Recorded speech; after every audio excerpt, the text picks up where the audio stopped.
Denganlah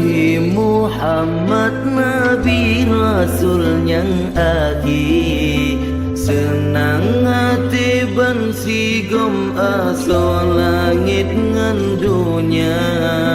ne pedang hukum pesabo umat belam ceribri,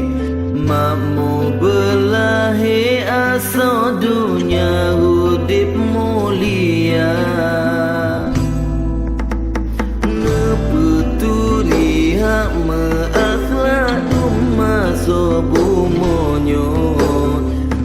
Kabu betau ujub ria bet dalam jiwa, Al-Quran hadis